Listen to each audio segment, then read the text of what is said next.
Hi guys, look, just a really quick and dirty video here. I've got the new Taranis Plus, there we go, try and get us in the frame, and my old trusty first version. This is my son's, the old one's mine. They're both running the latest Welcome to Taranis. software, firmware. I'll just go through and just show you that so that there's no confusion on this one. So there we go there.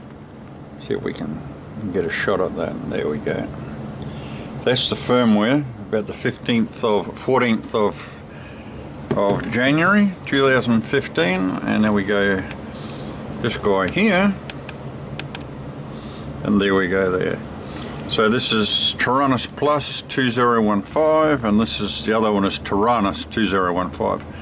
So they're both on the same firmware version, but obviously there's a plus version and a standard version. But anyway, that's not the issue. Let's just get these back to basics.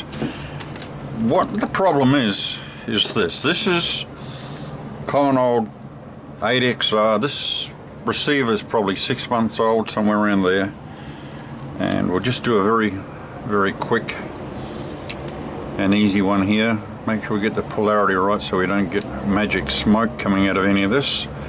The signal wire is at the top on the 8, and on the 6 it's on the bottom, so you just want to make sure you don't get that back to front. Not that it'll do any damage unless you've got the cables in the wrong hole.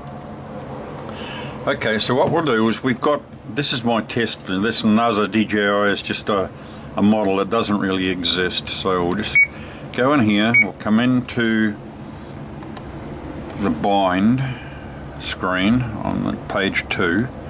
We'll just come up here, so we see it's on D16, which is correct. I've got it on 1 to 16 channels.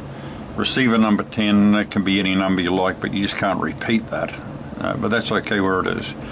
Then we put that in bind, and it's going to chirp away and the little black bar's blinking there. And then we'll come down to our receiver here, and we'll hold down the failsafe button and turn the power on, and everything's right. We've got a blinking light there, and if we turn the power off, turn the power back on, we'll see that somewhere in here we'll get a green light. And as you can see there, we have the telemetry screen, and it's showing the voltage on the receiver, which is 4.65 volts. It's a bit low, but it doesn't matter. It's enough for what we're doing right now. So that's okay. Nothing wrong. Now, Telemetry lost. Here, we'll take the same X8R, and we'll go in here. Oops, we pushed that too long. Just one little push there. We'll come up, and the same thing. We'll bring this up, D16, 1 to 16, and we got this on receiver 00, which is again, that doesn't matter. That's not going to affect anything. We'll put it on bind, and it'll blink away. And we'll do the same thing. Plug our battery in, hold down the failsafe button, and let that go. And as you can see, there's no blinking. The red and green LEDs are not flashing. So no matter what we do, and you can see here the bind bar is flashing.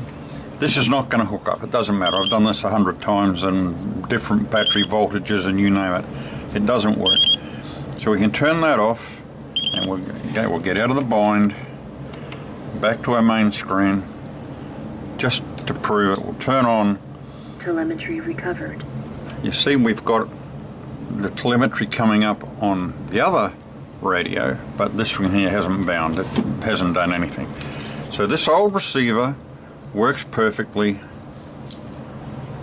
with Telemetry lost. the old receiver. The X6R, which is again older, I've had this probably 3 months, maybe 4 at the very most. Again, we'll do the same thing. This time, negative wire goes to the top because the signal wire's at the bottom. It's in reverse to the 8, and we'll turn this off so we don't get any funny stuff going on there. We come in here, and we pushed it too long, but there we go. Come up to bind. It's on channel 1 to 6. This is a 16 channel receiver. It's the same business. This is the plus. There we go. We're going to try and bind, and we'll hold the failsafe button down, turn this on, and there we go. It's not going to bind. It won't bind, and it doesn't matter how we do it. As I say, I've done it a dozen times. It doesn't work. Now, what is the problem? I've got another X8R that came with this radio, and it binds perfectly, but it won't bind with this radio. So an old X8R binds to an old Taranis, and a new X8R binds to the new Taranis, but the old will not bind with the new, and the new will not bind with the old. So I'm assuming there's a firmware update or something for the receiver, because it'll bind. Both of these bind in the D4R2. I've got another D8R, and I know they bind. There's no problems there. They bind perfectly.